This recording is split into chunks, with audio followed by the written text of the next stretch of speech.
BFM Business et RMC Découverte présentent Good Morning Business avec Christophe Jacubizine et Laure Closier.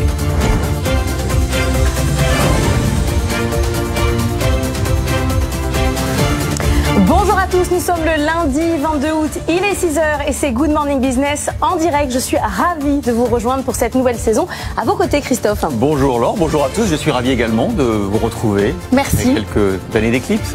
Quelques petites années. Quelques petites années. Allez, c'est l'actualité. Plein de nouveautés dans cette matinale de l'économie. Vous allez les découvrir tout au long de ces 3 heures de direct. Dans l'actualité économique d'abord, alerte sur le crédit immobilier. Près d'un dossier de crédit sur 2 est actuellement refusé par les banques. Nous allons vous expliquer pourquoi dans quelques instants avec Marie Cœur de Roi. Et cet inconnu de l'immobilier, on va y revenir dans notre grand débrief, notre nouveau rendez-vous de débat. C'est à 8h40 tout à l'heure. Ne manquez pas ce rendez-vous avec tous nos experts. On va débattre aussi de l'avenir des jets, les avions d'affaires, qui sont la nouvelle cible des écolos, mais pas seulement, du gouvernement aussi. Clément Beaune veut les restreindre. Alors après le flight shame, le jet shame.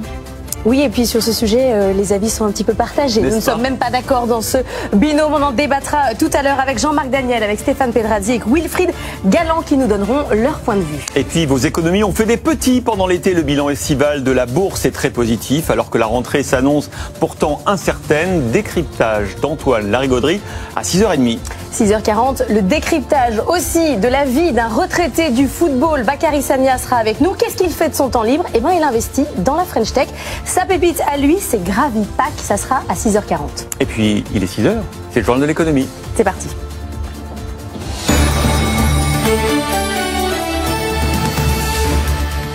On commence donc avec cette alerte sur le crédit immobilier puisque les refus s'accumulent et pour cause, le crédit immobilier est devenu de moins en moins rentable. Les banques n'ont pas tellement envie de faire de crédit et en plus, le taux d'usure fait qu'on plafonne de manière assez drastique le taux d'emprunt en ce moment. Alors, Marie Cœur de Roi, que se passe-t-il? Ça va être compliqué, mais je vais essayer de vous expliquer les choses calmement. Très concrètement, aujourd'hui, vous avez 45%, donc quasiment effectivement une demande sur 2 de crédit immobilier qui est refusée. Alors pourquoi? Vous l'avez très justement dit, la problématique c'est celle du taux d'usure. Qu'est-ce que le taux d'usure? On répète à chaque fois parce que c'est un peu compliqué.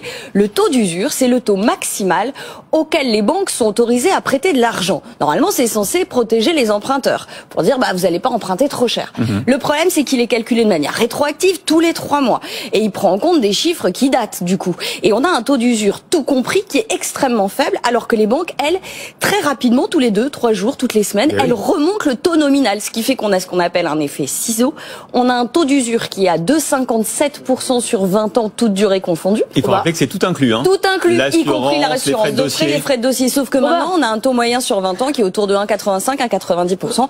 Vous avez plein de gens qui ne peuvent plus emprunter et les banques, elles veulent pas baisser les taux nominaux parce que sinon, le crédit leur rapporte plus rien, donc elles préfèrent carrément ne plus prêter du tout. Mais du coup, le marché est complètement bloqué. C'est un peu ça, et le problème, il est presque business, j'ai envie de dire, et ça tombe bien chez nous sur BFM Business d'en parler, parce que vous avez notamment ce métier de courtier en crédit immobilier dont on parle assez régulièrement. Eux, ils sont vraiment pas bien en ce moment, parce qu'on a des banques qui veulent plus travailler avec eux. Alors, il y en a même un qui me disait, concrètement, aujourd'hui, je ne travaille qu'avec la moitié, voire un tiers seulement de mes précédents traditionnels partenaires bancaires. Il y en a, je vous le disais, qui prêtent plus du tout. Ça, c'est la première méthode de certaines banques qui dit, moi, je prête plus, c'est terminé. Il y en a qui disent, non, moi, je veux plus travailler avec les courtiers, parce que ça me coûte de l'argent. Donc, ça me rapporte déjà assez peu le crédit immobilier, donc je veux plus travailler avec eux. Et il y en a même qui, de manière un petit peu sournoise, fixent des taux nominaux tellement élevés que de toute façon, ça passera jamais le taux d'usure. Il y en a une banque qui dit, c'est 2,2%, quelle que soit la durée d'emprunt, quel que soit le profil d'emprunteur. Donc ça passe pas, ils sont sûrs. Ça passe pas, ils sont sûrs, et donc comme ça leur évite de dire, je bosse plus avec vous et je fais plus de crédit, mais en fait, concrètement, c'est ce qui se passe. La bonne nouvelle, c'est que le 1er octobre, on va avoir une réévaluation du taux d'usure. C'est presque trop tard, en fait. C'est surtout que c'est de toute façon tout le temps décalé, c'est tous les 3 mois, donc ça va donner un tout petit peu d'oxygène. Et puis surtout, attention, il y a quelques banques qui ont déjà fait leurs objectifs pour toute l'année. Donc peut-être qu'elles vont juste plus prêter. Les agents immobiliers sont aussi très inquiets. J'en ai rencontré cet été qui me disent, on négocie des transactions, on trouve un acheteur, on trouve un vendeur, et puis à la fin, boum. Et à la fin, boum, la banque nous dit. C'est mon côté éternel optimiste, c'est qu'à un moment donné, si le marché se grippe, les prix vont enfin un peu baisser, et ça, c'est peut-être la bonne nouvelle. Que la demande soit supérieure, que l'offre soit supérieure à la demande. Écoutez, on n'y est pas là. Essayons de voir les choses un peu positivement, c'est lundi. Merci beaucoup Marie. Et puis c'est la rentrée des classes pour les ministres, le gouvernement. Ils sont déjà rentrés dans leur ministère et ils seront convoqués chez le surveillant général, le président de la République à l'Élysée. Ça sera mercredi matin. On va faire avec vous, Thomas Chtel, le point sur les différents dossier de la rentrée des ministres. Oui, avec le premier grand chantier, ce sera bien sûr la réforme de l'assurance chômage pour inciter les demandeurs d'emploi à saisir les offres qui ne trouvent pas preneur. Olivier Dussopt, le ministre du Travail, avait estimé que les règles d'indemnisation chômage devraient désormais tenir compte de la situation du marché de l'emploi. Dans la même veine, le président de la République souhaite aussi réformer Pôle emploi et le texte devrait s'atteler à la réforme du RSA promise pendant la campagne visant à conditionner le versement de cette prestation à 15 à 20 heures d'activité de formation par semaine. Autre grand chantier, bien sûr, la réforme des retraites.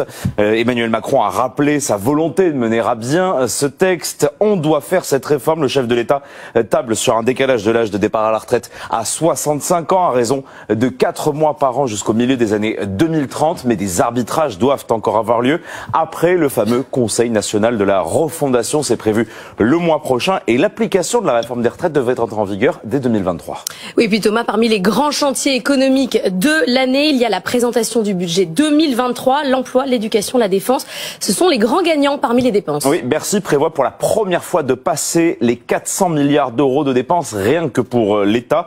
C'est une hausse de quasiment 14,2 milliards d'euros supplémentaires. L'emploi arrive en tête avec un budget augmenté de 6,7 milliards d'euros. Viennent ensuite l'éducation nationale, plus 3,6 milliards ou encore plus 3 milliards pour les armées. Enfin, la renationalisation d'EDF. L'État compte monter au capital de l'énergéticien dont il détient aujourd'hui 84% pour sortir les actionnaires minoritaires du capital de l'EDF. Eh bien, Bercy devrait débourser près de 10 milliards d'euros pour racheter les autres actions, 10 milliards d'euros pour racheter les 16% restants. L'opération devrait intervenir en octobre, en novembre prochain. Un comité d'experts doit encore être nommé justement pour définir le juste prix des actions d'EDF. Ça va être sportif tout ça, parce qu'à l'Assemblée, je suis pas sûr que le budget 2023 passe le cap des députés. Peut-être que le gouvernement tombera à cette occasion. On suivra ça avec... Vous lancez ça comme ça. Et oui, parce que j'en suis persuadé. Voilà. Et moi, d'accord. C'est mon pari de la rentrée. J'ai le droit ou pas? 22, le gouvernement va tomber sur le PLF. Ouais. Très bien. Et ben pendant ce temps-là, il y a des grèves au Royaume-Uni, grève générale inédite sur fond évidemment d'inflation record. On a touché les 10% au Royaume-Uni. Les dockers du principal port de fret du pays se sont joints au mouvement. On est avec Marion Russell. Bonjour, vous êtes avec nous depuis Londres. Est-ce qu'on va avoir un mouvement général de grève au Royaume-Uni ? En tout cas, c'est une première depuis plus de 30 ans. Plus de 70% donc des salariés qui opèrent sur le port de Felixstowe, vous l'avez dit, ont cessé le travail depuis hier, alors que près de la moitié des containers à destination du Royaume-Uni transitent par ce port. Alors sa mise à l'arrêt pourrait signifier une importante mise en danger de la chaîne d'approvisionnement dans l'ensemble du pays, avec à la clé le risque de pénurie pour les consommateurs. Ce mouvement de grève, il s'inscrit dans une mobilisation plus générale. Vendredi, c'était le métro londonien qui était fermé. Samedi, le réseau ferroviaire du pays opérationnel à seulement 20%. Et bientôt, d'autres secteurs pourraient rejoindre le mouvement, comme les services postaux, les éboueurs ou encore les avocats. Alors Marion, vous savez qu'en plus, dans ce contexte de crise sociale, il y a aussi un contexte politique, avec le choix du candidat des conservateurs pour le 10 Downing Street. Qu'est-ce que ça peut changer sur l'écart entre les deux finalistes ? Alors c'est clairement un des thèmes de campagne principaux. Le taux d'inflation qui atteint 10,1% selon les dernières données, c'est l'une des principales sources d'inquiétude pour les Britanniques. Alors les deux candidats, Liz Truss et Rishi Sunak, s'opposent fermement à la grève et rejettent l'idée d'une augmentation générale des salaires dans les services publics. Mais tous deux n'envisagent pas la même méthode pour espérer restaurer au moins une partie du pouvoir d'achat des Britanniques. Liz Truss, qui est la favorite dans les sondages, refuse de promettre une baisse des taxes et promet, elle, de négocier avec les fournisseurs d'énergie pour baisser les coûts et alléger la charge sur les ménages. Rishi Sunak, de son côté, lui, envisage de supprimer la TVA sur les factures énergétiques pendant au moins 1 an, le temps de retrouver un taux d'inflation qui serait peut-être plus maîtrisé. Merci beaucoup Marion Russell en direct de Londres. Et puis un mot Pardon. Et puis un mot du fournisseur d'électricité, Iberdrola. Il veut résilier des contrats en France. Iberdrola, c'est espagnol. 2% des clients sont invités à se fournir ailleurs pour bénéficier des tarifs réglementés et ainsi éviter de voir doubler, même tripler les prix lors d'un renouvellement automatique de contrat. On vous dit tranquillement d'aller changer de contrat, sinon vous serez coupé. C'est pas les premiers, hein. Leclerc avait fait la même chose il y a quelques semaines. Et puis demain, on recevra le patron d'Iberdrola qui s'appelle Emmanuel Rollin, directeur France d'Iberdrola, qui sera notre invité demain à 8h15. Et puis c'était la reprise, l'été de la reprise pour les avions, pour le trafic aérien, aéroport et avions est au complet. Vous avez sans doute remarqué si vous avez voyagé, pas en jet, mais en avion de ligne. Non. La rentrée s'annonce en revanche plus complexe pour les compagnies aériennes. Jean-Baptiste Huette.